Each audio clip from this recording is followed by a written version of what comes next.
I'm a 35-year-old office worker, and my husband, Kevin, who is 6 years older, and I have been married for 9 years. Right now, due to some reasons, I'm living with my mom. Let me explain how I ended up in this situation. 4 years ago, Kevin and I built a house. At that time, Kevin had just changed jobs, and we didn't have much money saved or a big income. Kevin used to work for a big company, but he faced constant hidden bullying from his boss. This caused him sleep problems, and eventually, he couldn't go to work anymore. He saw a psychiatrist, took a break for about 3 months, but when he didn't get better, he quit his job. After that, we got by on just my salary. Kevin didn't work for 3 months, but slowly started to feel better. He began eating and sleeping well again, and his psychiatrist was pleased with his quick recovery. My cheerful, loving Kevin was back. He then started looking for a new job. His experience at the big company helped, but finding a job was hard because he left his last job due to mental health issues. During this time, we found a small company that needed him. The salary was about a third of what he used to make, but he was happy to be working again. He said it was much better than being without a job, which made me happy. This job was also in the field he wanted to work in. We wanted to have children, but it was clear that life would be tough if I stopped working, so I continued working. I also loved my job, and we decided not to have children at that time. Since it was just the three of us, our life was peaceful. Until my mother, Sarah, was paralyzed in a car accident and needed a wheelchair to get around. My dad had passed away when I was in middle school, and Sarah had been living alone since then. Our family home was old and not suitable for a wheelchair with many steps. Kevin then said, "I'm worried. Let's live together." Sarah and I were surprised, but I appreciated Kevin's unexpected kindness. Since Kevin had just changed jobs, we were unsure about the future, but we decided to apply for a mortgage. As we expected, it was tough to get a loan because Kevin hadn't been at his job for long. However, we were determined and didn't give up. After trying with several mortgage companies, we finally found one that worked with us and approved our loan. We bought our dream home, which I had always imagined, filled with the smell of wood, thick wooden beams on the ceiling, custom storage spaces, a kitchen tailored for my height, and spacious cypress flooring. Importantly, it was a single-story, barrier-free house perfect for living comfortably in a wheelchair. We were excited as the house was being built and visited the construction site every day. When our carefully designed home was finished, it had a large yard where my mom, who now seldom went outside, could enjoy sunbathing. However, there was a catch with the land. It was given to us by Kevin's grandfather, who adored Kevin. Kevin's family wasn't wealthy, but when his grandfather was diagnosed with cancer, he started to distribute his assets, giving us the largest plot of land. It felt like winning the lottery, but the land was just a 10-minute walk from Kevin's family home. When we told them my mother would be moving in with us, Kevin's sister laughed and said, "Why is your mother moving in too? How shameless is your family?" Kevin's mother told me marrying someone different like you would bring trouble. She'd also harshly said it was terrible for her son to have to care for an old person and called me a curse. Even then, Kevin stood up for my mother and me. He said the land was a gift from his grandfather and no one should complain. Kevin's mother and sister are really mean. It's amazing that Kevin, who is so kind, comes from that family. He's like a beautiful flower that grew out of mud. Kevin always says his family shows him how not to be. Kevin thinks his grandfather gave us the land because he wanted us to take care of his mother in her old age. He also gave other properties away. Kevin's sister got a parking lot that's a 10-minute walk from their home. It's smaller than our land, but makes good money from parking fees. Honestly, I would have preferred that, but a gift is still a gift, and we are thankful. Thanks to my grandfather-in-law, we could build our house without paying for the land and used it to help get a loan. When the house was finished, we invited Kevin's mother and sister's family over. The builders told us they had visited the house several times without asking us. They showed up late without apologizing and said, "This is kind of like Grandpa's house, so it's like our house too." Kevin's sister came in with muddy shoes and said the house smelled nice and didn't need air fresheners. She and her husband walked around with muddy shoes, ignoring the slippers we offered. When I suggested they use slippers, she laughed and said it was too much trouble and we could just clean the floor. The visit was uncomfortable from the start, and they didn't bring anything with them. When they saw my mother's room, which is spacious and sunny, Kevin's mother said she would like that room. My mother's room is like a duplex with its own kitchen, almost a second living space. I explained. "I want to live here," said my mother-in-law during the third point of her conversation. She then told my mother, "You were lucky to have that accident, weren't you? Thanks to being paralyzed, you moved from that old shack to this nice house. Isn't that a lucky turn of events?" My mother said nothing but looked very sad. I was really angry inside, but before I could say anything, Kevin spoke up. "What did you just say? There are things you should and shouldn't say. It makes me question your humanity. I can't even believe you're part of my family. You're the worst. Apologize now." Kevin demanded firmly, whether they were amused or not. My mother and sister-in-law glared at me. Then my sister-in-law angrily asked Kevin, "What's this all about? It's a total turn-off. It's not cool to invite people over and then be rude to them just because you built a house. You think you can act superior," chimed in my mother-in-law. "My son messed up by marrying you. You're a jinx," Kevin's mother added. Kevin didn't stay silent. "Enough is enough. This mess started because of your rude comments. You said the accident was a good thing and called my wife a jinx. I will not forgive that," he asserted. The mother and sister-in-law looked frustrated by Kevin's strong response. Then my mother, who had been watching everything, said with regret, "It's okay. I am here because of the accident, and it's true I moved from a rundown house to this beautiful one. Your son has always been kind to me. Thank you." Perhaps feeling guilty, the mother and sister-in-law left, giving me a nasty look. My mother then apologized to Kevin. "I'm sorry. If I upset your mother and sister, I'm sorry for ruining the mood at our housewarming party." Kevin responded, "No, I should be the one apologizing. It's embarrassing how they lack decency.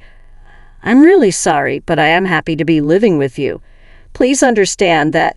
My mother started to tear up. "Since we live near Kevin's parents' house, the neighbors all know us well. They've known Kevin since he was a child and are very kind to us. 4 months have passed since that day. We were finally settling into our new home, and my mother started to smile more. When I received an unexpected call from home while I was at work. We rarely get calls from home, so it surprised me. My gut feeling was right. My mom, sounding very upset, called to tell me something awful. Kevin had collapsed at work. I was shocked and spoke to her right away, then rushed to the hospital. On the way, I tried to stay calm by imagining that Kevin would be okay. When I got there, joking around like always, but when I arrived, it was a shock to see him with so many tubes attached to him. We had planned to go to a movie that weekend. The doctor told me Kevin was in critical condition and might not wake up. I felt like I was in a movie. I couldn't even cry despite my prayers. Kevin passed away at the hospital. My shock continued as my mother and sister-in-law arrived when they heard Kevin had died. My sister-in-law accused me harshly, asking if I had poisoned him or if I was after his life insurance. My mother-in-law also blamed me, saying bad things always happen around me, and called me a jinx. I was too sad to respond. Then my own mother arrived in a car and diver's taxi, crying over Kevin's death, which finally made me cry too. We both sobbed loudly. My mother-in-law rudely told us to stop the fake crying. She said Kevin had changed because of me and that she didn't want to see us ever again. Then she left the hospital. A funeral director came to organize Kevin's funeral, and we went to the funeral home. Kevin had died from a brain hemorrhage, which was hard to believe since he was fine that morning. When I told my mother-in-law the funeral plans, she hardly said she wouldn't come, because Kevin always sided with my mother and me. She said her daughter wouldn't come either. Many of Kevin's co-workers and friends came to the viewing, but neither my mother nor my sister-in-law and her husband were there. Many attended the funeral, and it was clear that Kevin was deeply loved. Many people cried for him. It was hard, but maybe this is just the kind of people this family were. I was happy to spend the whole day with those who truly missed my husband. After Kevin's death, I got an email from my mother-in-law. It was inappropriate, so I didn't reply. She was asking about the life insurance money and kept emailing because I didn't respond. Eventually, she claimed she had a right to it. I chose to ignore it because I wasn't ready to deal with that. When we got home, I noticed a light on inside, which was odd. My mother, Sarah, was confused and thought we had turned off all the lights. I figured maybe I forgot because I was so upset. I told her it was understandable given the situation, and I unlocked the door. When we entered, we could hear the TV, which was very strange. Inside, we found my sister-in-law and her husband sitting there. I was so shocked. I couldn't even speak. Up the living room was full of unfamiliar furniture and boxes. We had no idea what was happening. My sister-in-law said, "Why did you just barge in here?" "Well, it's your first time, so I'll let it slide. We're taking this house. We sold your stuff, so leave." My mother and I were completely shocked. I asked where our furniture and belongings had gone, and she casually said a resale company came and took everything, claiming we had good furniture and they got a good price for it. They bought new furniture with that money, saying, "Who wants furniture that a dead person used? It's bad luck." She added that she cared about such things and our stuff was packed in boxes. She even remarked that we must be minimalists or just poor because we had so few things. The furniture was carefully chosen by my husband, and I couldn't forgive them for this. My mom was furious too, her face turning beet red, but she was too shocked to respond. I immediately called the resale company. After explaining the situation, they agreed to treat the items as stolen and return them. Now that my husband is gone, dealing with this was the last thing I needed. I don't want anything to do with his family, but I do want to stay in the house that's full of memories of him. While I was wrestling with these feelings, my mother quietly said to me, "What do you think Kevin would say if he were here now?" "He might say we should leave." I'm sure he would. Kevin often mentioned it's good to spend time with people who understand you, but there are some people who will never understand, no matter how much you try. It's a waste of time dealing with those people. He was actually talking about his own mother and sister. I realized that if we stayed, his family would keep interfering. Acting on impulse, I signed a lease for an accessible apartment. My mom was surprised by how quickly I made that decision. I asked the resale company to hold on to the furniture for a few days, and it was moved to our new apartment. 3 days later, in exchange for moving out, I made my mother-in-law and sister-in-law promise to cut ties with us. So a new life began for just my mother and me in the apartment. It turns out Kevin had many life insurance policies, almost obsessively so. He used to joke, always with a smile, "When I die, you guys will be rich." True to his word, he left enough money for my mother and me to be comfortable for the rest of our lives. Since he couldn't secure a mortgage when we bought the house, I, being employed at a major corporation, bought the house in my name.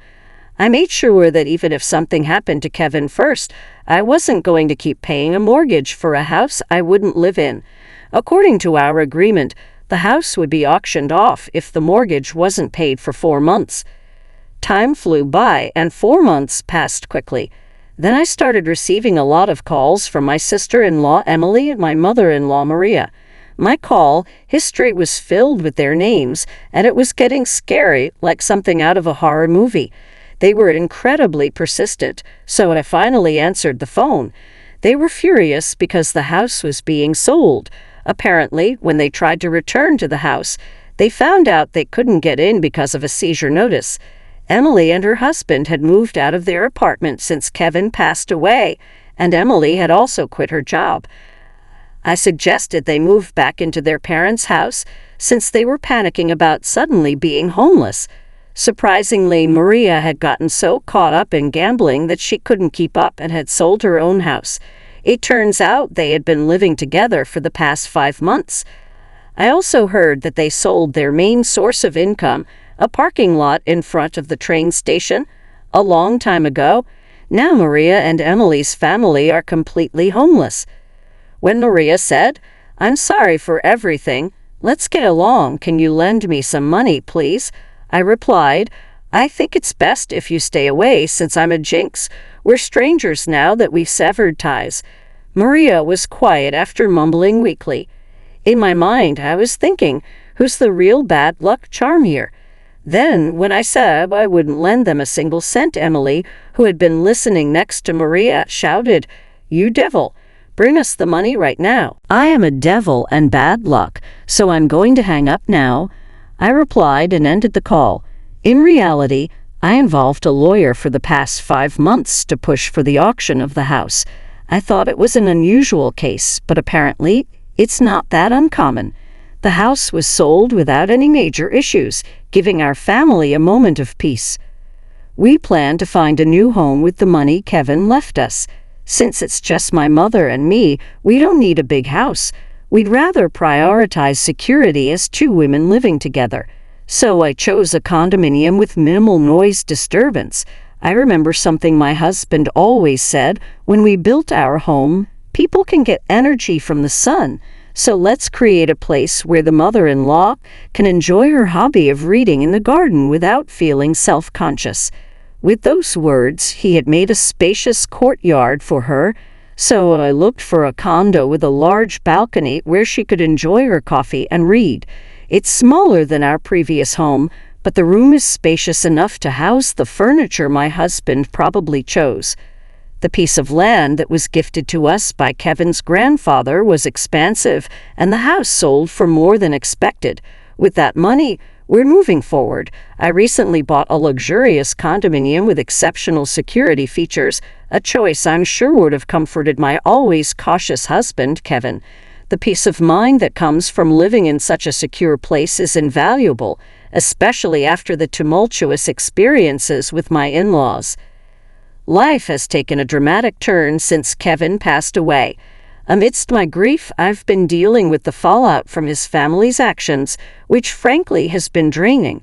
Following the auction of the house, Kevin's mother, Marie, and his sister found themselves without a place to live.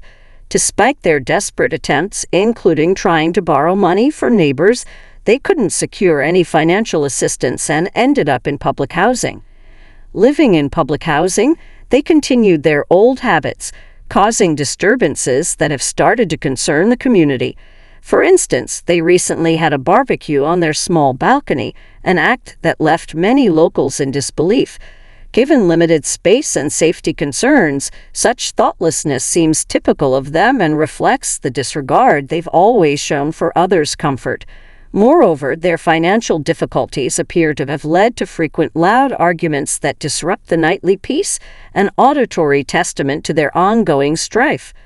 My sister-in-law's husband has since left, leaving just her and Maria to fend for themselves. Their situation is a stark contrast to the quiet, stable life I now lead with my mother.